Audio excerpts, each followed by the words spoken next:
Sri Shukdev resumed, Nand was a man of great devotion. Overjoyed that a son had been born, he invited the scholars, conversant with the Veda, cleansed himself with a bath and dressed himself up. In order to celebrate the birth with a Chatkam ceremony as was prescribed, he took care that the mantras were chanted and also arranged for the worship of the forefathers and demigods.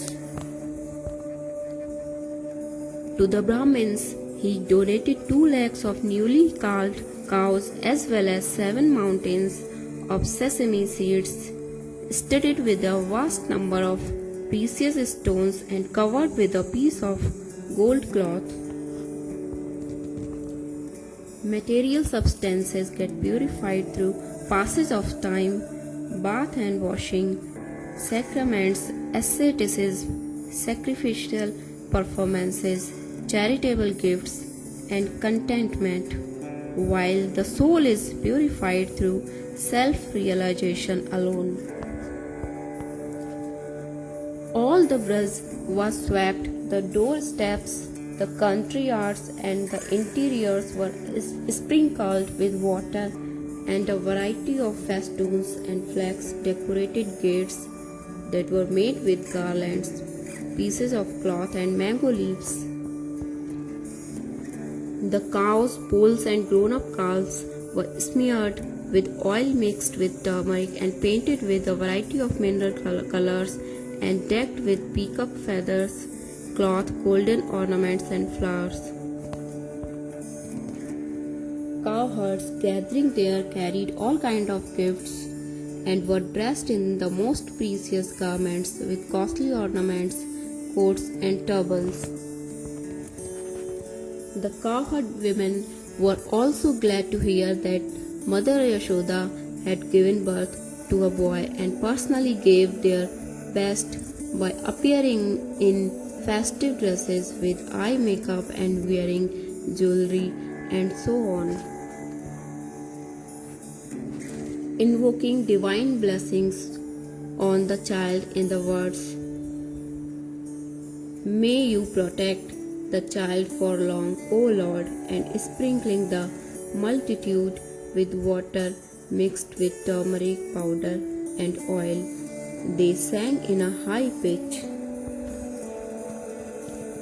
Now that the immortal Lord Shri Krishna, the ruler of the universe, had come down to Braj, musical instruments of various kinds were played upon on that occasion of great rejoicing.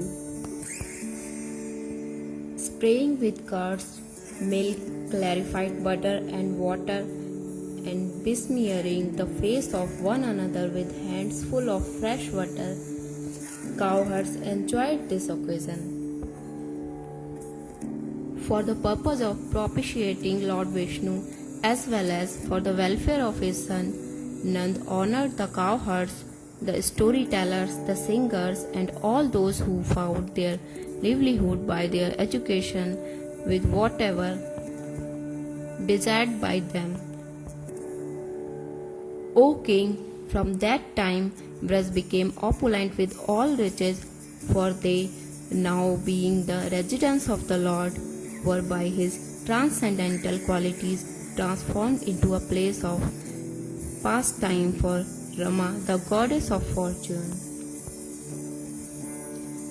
Nand thereafter entrusted the protection of Gokul to the cowherds and went to Mathura to pay Kans the yearly taxes over his profit. Reliably hearing of his friend Nand having come to the Mathura and coming to know he had paid his tribute, Vasudev went to his camp. When Nand all of a sudden saw him before his eyes, he very pleased rose to his feet, and if his body had found a new life. Overwhelmed by love and affection, he embraced his dear friend. Welcoming him with all regards, he assigned him a seat and informed about his health. Vasudev, attached as he was then asked about his two sons, saying this: Dear brother Nand, advanced in age and having no son, you were desperately longing for one. What a great fortune now to have gotten a son. What a great fortune also to see you here today. It is like a rebirth. Despite being around in this world of birth and death, it is so very hard to meet again your loved ones. Like things that afloat in a river are carried away by the force of the waves, we intimately living together do not stay together in one place because our karmic ways are diverging. Is everything alright with your cow business? Is there enough water, grass, plants and such in a great forest where you are living now with your friends? Oh brother, does my son, who with his mother lives in your house, consider you his father, and is he a sweet boy under your loving care? A person's three goals of life as described in the Vedic literature, viz. Religious merit, wealth and sensuous pleasure, find their consequences and belief when one is together. But that is not so when that togetherness has become difficult, then they lose their meaning. Sri Nand replied, Kan's guilt, alas, the many sons you had with Devaki and also the one remaining child, the youngest, a daughter, went to heaven. Indeed, a created being depends on its destiny and is controlled by destiny. He who knows destiny to be his essence does not get infatuated. Sri Vasudev said, Now that you have paid the king his yearly taxes and we have met, the both of us should not spend more days in this place. Something might have happened in Gokul. Sri Shukdev continued, After that advice of Vasudev, Nand and the cowherds excused themselves, returned to Gokul, riding on their carts drawn by bullocks.